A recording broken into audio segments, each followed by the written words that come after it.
कि क्या है, किसी डायरेक्टर के असिस्टेंट ने पूछा था क्या है, मैंने कहा एक्टर है।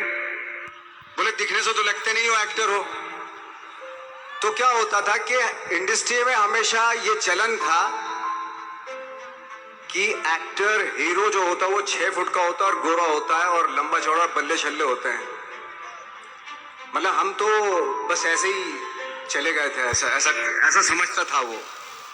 और शिप्रा, मैं ये आपको यकीन दिलाना चाहता हूं इस चीज का कि मेरे खुद के रिश्तेदारों ने भी, जब मैंने उनसे इच्छा जाहिर की कि मैं एक्टर बनना चाहता हूं, तो उन्होंने भी मुझे डीमोरलाइज किया कि पहले शक्ल तो देख ले अपनी, क्योंकि 5 फुट का छोटा पतला दुबला सा आदमी, काला कलूटा। मुझे खुद को पता नहीं था कि इंडस्ट्री में मेरा क्या हाल होगा, बट एक जिद थी, एक जिद थी। और हजारों लाखों, मतलब सालों साल से इंडस्ट्री में सिर्फ यही चलन था कि एक्टर तो, हीरो तो जो है ऐसा होता है। लेकिन इन सब ऑड सिचुएशंस के बावजूद भी गए। लेकिन एक चीज मेरे दिमाग में थी कि जो सब कर रहे हैं वो नहीं करना है, तो अलग क्या करूं, अलग क्या होना चाहिए। उसके लिए ट्रेनिंग की जरूरत थी, जो मैंने नेशनल स्कूल ऑफ ड्रामा में आके ट्रेनिंग ली। 3 साल मैंने एक्टिंग की पढ़ाई की वहां पे, और अपनी क्राफ्ट के बारे में समझा कि एक्चुअली इस पर्सनैलिटी में अगर मैं लोगों को इम्प्रेस करना चाहता हूं, उसके लिए एजुकेशन की बहुत जरूरत है। या जो भी आप काम कर रहे हो उसमें क्राफ्ट, उसका एक्सपर्ट होना बहुत जरूरी होता है। ऐसे ही हवा में नहीं कि जैसे पहले होता था, अरे यार तो बहुत खूबसूरत दिखता, फिल्मों में जाके काम करना शुरू कर दे, ऐसा नहीं। किसी चीज को बारीकी से जानना, उसके लिए ट्रेनिंग की, एक्सपर्ट्स की, एक्सपीरियंस की जरूरत होती है। तो मैंने ट्रेनिंग ली नेशनल स्कूल ऑफ ड्रामा से, और 2000 में मैं पहुंच गया मुंबई। मुंबई पहुंचने के बाद जब हम किसी ऑफिस में जाते थे, आई थिंक उससे पहले चलन नहीं था बिल्कुल भी। हम लोग गए, जैसे मैंने बताया कि ऑफिस में खड़े हो के, भाई हम एक्टर हैं, काम दोगे क्या? तो बोले पहले हुलिया तो देख अपना तू। तो ये हर बार सुनने के लिए मिलता था, और वो बात भी सही थी, क्योंकि उससे पहले कभी कोई आपने देखा नहीं होगा कोई इतना बड़ा, कोई इतनी सी पर्सनैलिटी का 5 फुट 6 इंच का आदमी, पतला दुबला सा मरियल सा, कि कभी ये इस तरह के लोग एक्टर भी बन सकते हैं, हीरो भी बन सकते हैं, स्टार भी बन सकते हैं। ऐसा चलन था ही नहीं। मैं कॉन्फिडेंट था बिकॉज ऑफ माई ट्रेनिंग। मैंने ट्रेनिंग ली थी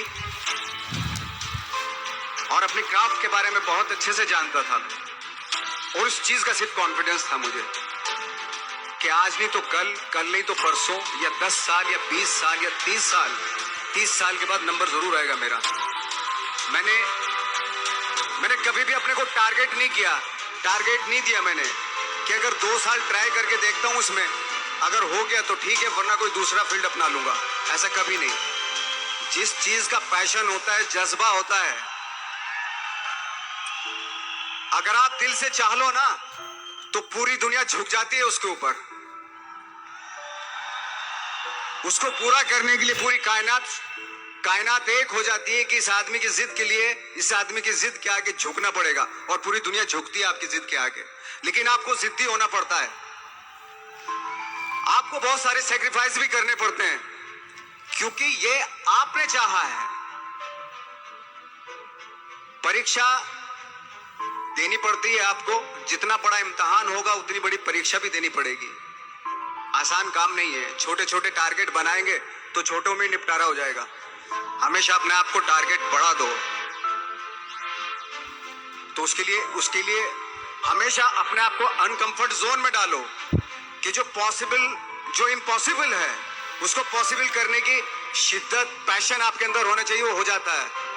आज जो दुनिया में इतने सारे एक्सपेरिमेंट हुए हैं, ये सिर्फ इसी बिना पे हुए हैं, पागलपन के जरिए ही हुए हैं ये सारे एक्सपेरिमेंट। एक मैंने कहीं सुना था कि जब आप एक्सपेरिमेंट करते हैं तो फेलियर भी होते हैं, कई बार फेलियर होते हैं। कोई एक एक्सपेरिमेंट करने के लिए, कोई एक चीज करने के लिए बहुत बार हमने भी झेला है, बहुत बार फेलियर हुए हम लोग। लेकिन एटलीस्ट हमें इतने सारे फेलियर होने से इतने तरीके पता चले कि इन तरीकों से सक्सेस नहीं मिल सकती। फॉर एग्जाम्पल एडिसन ने जब बल्ब का आविष्कार किया तो 100 बार एक्सपेरिमेंट किए अपनी जिंदगी में। 100 बार एक्सपेरिमेंट करने के बाद जब उसको पता चला कि अरे फॉर्मूला तो ये था बल्ब बनाने का, तो एटलीस्ट उसको ये, उसके साथ साथ उसको ये भी पता चला कि 100 जो तरीके हैं, 100 तरीकों से बल्ब नहीं बनता, ये भी पता चला उन फेलियर्स में उसको।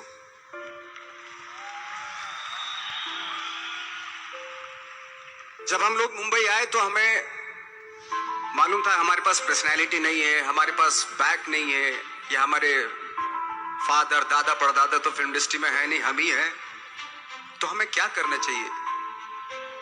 इसलिए लोगों के बीच में घुसे रहते थे, आम लोगों के बीच में घुसे रहते थे, उनका एक्सपीरियंस सुनते थे, उनको ऑब्जर्व करते थे। तो आई थिंक मेरे पास 15 साल तक 10-12 साल तक कोई काम नहीं था। जैसे आपने बताया कि बहुत ही 10-10 सेकंड के रोल करके घर में आके बैठ जाता, तो पूरे साल खाली बैठे रहते थे हम लोग। लेकिन एक चीज थी कि लोगों के बीच में रहते थे, 7:30 बजे लोगों के बीच में रहने से ये एहसास हुआ हमें कि तरह तरह के लोग हैं, लेकिन हमारी इंडस्ट्री में सिर्फ एक ही तरह की एक्टिंग होती है। हजारों करोड़ों लोग हैं इस दुनिया में, लेकिन एक्टिंग सिर्फ एक ही तरीके से होती है हमारे यहाँ। तो मुझे लगा यार ये, मैं तो ट्रेन भी हूँ, मुझसे अपनी आर्ट भी आती है, और हजारों लोगों को मैं ऑब्जर्व भी कर रहा हूँ। तो ये तो सबसे अच्छा सूत्र है, इससे तो मैं बहुत कुछ कर जाऊंगा। तो जब ये सूत्र पता चला मुझे कि अब मैं ये जो हजारों लोगों को मैंने ऑब्जर्व किया है, अब जब भी मुझे कोई रोल मिलेगा उन्हीं में से वो एक इंसान होगा। उसी में वो ठाकरे, बाला साहब ठाकरे होंगे, उसी में मंटो होगा, उसी में गणेश गायतोंडे होगा, उसी में फैजल खान होगा, उसी में माजूमदार साहब होंगे। तो इस तरह के, ये कब हुआ? जब हमने लोगों को ऑब्जर्व करना शुरू किया, लोगों के बीच में रहे। मैं 15 साल के बाद जो मेरी लाइफ थी जिसमें खाने तक को नहीं मिलता था, अब फॉर्चुनेट अपने आप को समझने लगा था कि थैंक गॉड कि मुझे ऐसे लोगों के बीच में मुझे रहने का मौका मिला। तो कभी भी आई थिंक मुझे लगता है कि कभी भी जब आप स्ट्रगल कर रहे होते ना, वो एक मौका होता है आपके पास, वो एक चांस होता है आपके पास कि कैसे उसमें आप अपना ऑब्जर्वेशन, एक्सपीरियंस, जब आपको काम मिलेगा वो उसमें लगाएंगे आप। तो मेरी लाइफ बहुत ही, आज जब मैं सोचता हूँ कि यार ये तो बहुत ही अच्छा हुआ, तो जो 15, 10, 12 साल मैंने बिना काम के गुजारे, जो लोगों के बीच में रहा था, मैं आज वो काम आ रहा है मेरे। जहाँ जरा सा कोई कैरेक्टर मिलता है तो आदमी इसलिए कनेक्ट करता है उनसे कि उनको लगता है कि यार ये तो मेरे पड़ोस का ही, आसपास का ही ये बंदा, मैंने देखे इस तरह के लोग। आई थिंक यही हमारी सबसे बड़ी जीत है एज एन एक्टर।